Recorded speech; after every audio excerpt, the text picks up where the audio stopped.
Let me be clear. If you're abroad, it's time for you to come home. We were faced with a big ass screen filled with flight departures that were cancelled. Hey guys, Deb Jen here. In today's video, we'll be talking about the risks and uncertainties we face traveling back home to Canada during the pandemic. Let's get started. So for those of you who don't know, we've actually been out of the country since November of last year, slow traveling all throughout Thailand, and then journey led us to an amazing country of Malaysia, where we were mainly staying in Kuala Lumpur. Initially, we only planned on staying in Malaysia for about a week, but we ended up staying there for 3 months, which was near the end of our visa, just because we enjoyed the place so much. Yeah. We didn't think much about the coronavirus just because the news was still new, and we had other plans to visit other Southeast Asia countries for the next coming months. But that's when the WHO announced a global pandemic. Dun dun dun. So in the blink of an eye, we were caught in a crazy situation where our visa was going to expire in Malaysia at the end of the month. Our family and friends were calling us much more frequently because they were so concerned about our safety. Our travel insurance didn't even cover pandemics. Malaysia was going to implement the movement restriction order. The neighboring countries going to be doing border closures. Canada was also going to be closing its borders to foreigners. Lastly, we couldn't even find a direct flight back home to Toronto, and we were really scared on getting on a crowded plane. I know. We didn't know actually what to do, so we went to the Canadian embassy to talk to the consulate just to get some advice. The first thing he literally said was bruh. He did not say bruh. The information is changing so quickly, but what I would recommend you guys to do is to listen to your prime minister, because he said that all Canadians should return home while they still have time. He was extremely helpful. He was like the Gandalf to our journey. Yeah, for sure.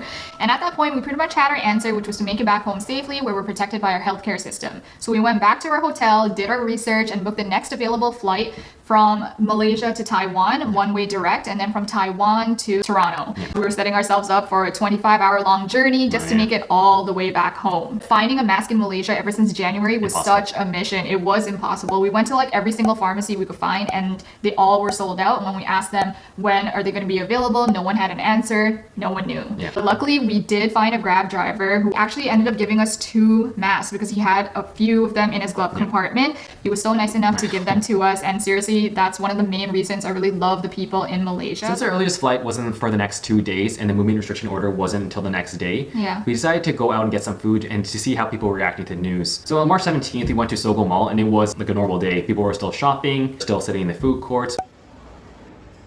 We did notice that the grocery store was a lot busier because people were still trying to stock up their food, but it wasn't as crazy as North America's toilet paper hoarders, so. It was pretty ridiculous. The next day was March 18th, which was the day the movement restriction order took in effect, and we wanted to go outside just to see what the situation was like, so we decided to grab lunch at Quill Mall, and it's normally not that busy, but on this day it was very, very dead. We noticed that a bunch of the restaurants were closed, and that's why we decided to get Subway, because the only food places that were open were those that could provide takeout. The only things that were open were the pharmacies and the grocery store. Yep. And then when we walked in, they had guards taking our temperature too, so at least it was good to know that measures were already starting to be put in place. Yep. It also kind of hit us. Damn, this was going to be our last full day in Malaysia, and probably the last time that we were going to be able to travel for a while. Yeah. When we got back to our hotel, we received more bad news. First was that all hotels in the city were closing down, and 2, that our flight to Taipei just got canceled. Yeah, oh god. So we were like, oh shit. Luckily enough, we found another ticket that would allow us to catch that flight, but it was so much more expensive. Overall, these 2 tickets cost us $2,000 each, one-way tickets just to get back home. This is the end of the chapter. Hopefully our flight's not canceled or we don't get barred. They gave us a goodie bag. What's inside it? It's a bunch of stuffed animals for our flight home. Aww. And a little booklet, agenda. Ooh. Pretty awesome. It's a journal. Journal our memories of how awesome Malaysia is. On March 19th, we woke up super early to make it to our flight, and as soon as we reached the airport, we were faced with a big ass screen filled with flight departures that were cancelled, mostly from Air Asia. We were freaking out because we were like, what if that's one of our flights? It's like a row of red lights. Yeah. Just canceled. We kept searching, but then we couldn't find our flight on the board, so then we found a flight attendant. She basically told us that we were at the wrong terminal. So we took a taxi all the way to the other terminal. Once we reached there, thankfully we found that our flight was good to go because it was with Malaysia Airlines. Yeah, I was really surprised that everything was smooth and fast. Once we checked in, got to our gates, we were still kind of nervous that it was going to be overcrowded, but the gate area as well as the plane itself was really empty. You look really creepy. It is boarding time. Hopefully all goes well from here on out. Bye, Malaysia. Goodbye, Malaysia. I'm really sad. This is bittersweet.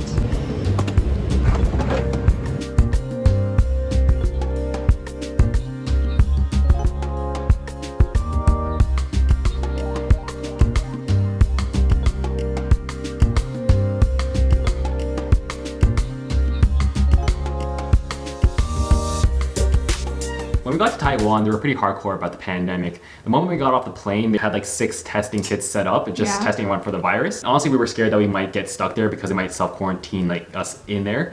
So we're very adamant about saying like, you know, we're in transit, you know, our flight's in like 6 hours, and they're very, very helpful, right? They kind of just sped up the process and like kind of helped us to get to our next flight. Right. They actually took our temperature before giving us a boarding flight. So if we had a fever, they would not give us our tickets. So yeah, pretty scary. Because we're so afraid of catching something in between too, right? You never know. Yeah, so luckily all went smoothly, and now we're at the home stretch. We had 6 hours left to wait for our flight. Gonna check out the VIP lounge. So with your credit cards, you get certain perks. And so I have a passport visa, which gives me 6 lounge visits. We only use 2. So this is where the premium the bourgeois hang out. They give you free food, freshly made by the chef too. There's showers, there's beds, there's a separate lounging area, place that you can like charge your phone. Cappuccino machine, yeah. And then there's a separate dining area too. It was amazing. It was pretty awesome. Yeah, so we killed a lot of time there, and then we noticed that it was coming close to our flight departure. So we walked towards our gate, and that's when we noticed this is like day and night comparison, very crowded. There's probably like no empty seats and a fully booked flight. Because I think you were mentioning that it was one of the last ones to Toronto. That's correct, yeah. We were getting nervous again because what if we get a seat beside someone else who has like some symptoms? Or if they overbook. But then at the same time, we were like, you know what, this is home stretch, so let's just suck it up. So after 14 hours, we finally reached Toronto. Woohoo! And they already had their system set in place that they wanted everyone to self-quarantine 14 days. They're a bit more relaxed than Malaysia and Taipei, and they sort of just had an honor system. Luckily enough, my grandpa allowed us to use his house that was empty, just to self-quarantine and to make sure that we didn't infect anyone. We just arrived at Dev's grandpa's house where we'll be self-quarantining for 14 days. Dev's dad just picked us up and dropped us off. And let me show you guys some of the stuff that they got. I'm excited because I think all of this is gonna last us more than 2 weeks. So we got pancakes. I haven't had those in so long. Cereal, bananas, cantaloupe, spaghetti, seaweed snacks. Ooh, this is all the good stuff. What the heck are you doing? Can't breathe the same air as you. Be quiet. Thankfully, we didn't have to use one of the hotels near the airport because that would have cost an arm and a leg. So, man, your parents and grandpa really came in clutch. Thanks to them. Oh, no, thank you. Oh my gosh, it's Dev's first time driving in 5 months. I know. How do you feel? Feels like I forgot how to drive. Do you remember how to get back home? Yeah. We're leaving Dev's grandpa's house because we're finally finished 14 days of quarantine to go back to your house. What's most exciting about getting home is that Dev hasn't seen his dog in like 5 months. So I wonder how your dog's gonna react. Yeah, Get it, yeah. Yeah, good boy. Good boy. Okay. I haven't seen you in 5 months. Yay, I missed you. I missed you. Dev's dad made us some really joyous looking breakfast. So it's lunchtime now and we just warmed up some food that Dev's mom cooked. Looks delicious. Like one of the things I really missed while we were traveling was home cooked meals. Yeah. You look like an Asian Star Trek with your turtleneck. Which is green. Green with broccoli. My mom made some cheesecakes, some Oreos and strawberries. The perks of being home. I know, can't wait. I haven't had that in so long. So pretty much that sums up our journey. We had a lot of hiccups along the way, but in the end, everything went smoothly. We thought we had so much time, and then all of a sudden this happened out of nowhere, and then we had to cut everything short. But overall, we were very grateful for the experiences we had in the last 6 months. For sure. We've also been finding it pretty amazing to connect with our loved ones these days. It's so much easier because we're in the same time zone, whereas back when we were in Southeast Asia, it would be so difficult to coordinate a time with them because we'd always be like 12 to 13 hours ahead of them. Anyway, since we don't know when we're going to be able to get back to traveling, we're going to be switching up our content to a bit more home-based content. So we're going to be working on a lot more new ideas, and we hope you continue to support us throughout this journey. Hopefully you enjoyed this video because we really just wanted to share with you guys our experience of going from Malaysia all the way back home and what that was kind of like. And that wraps up this video. Don't forget to subscribe, like, and leave a comment below on which country you're in and what the situation is like over there, because we're going to be reading through all of them. And most importantly, make sure you're staying safe and healthy. All right, see you guys in the next one. Peace. I feel like my mask keeps falling down because you know with Asian people, like we have flat nose, so it's just not holding up. Mine is. I'm like Pinocchio. You mean Pinocchio? And I'm not like touching my face while touching the mask. I know like they say when you wear a mask you're more likely to touch your face, but I'm trying my best not to, and trying to just to touch like the outer portion to like lift it up, if that makes any sense. But I have seen some people like adjust their mask and go like all in, and I'm like, bleh. with her feet. Can you tell if I'm smiling or not? Yeah, because if your eyes are half mooning. Just cheesing our way through life.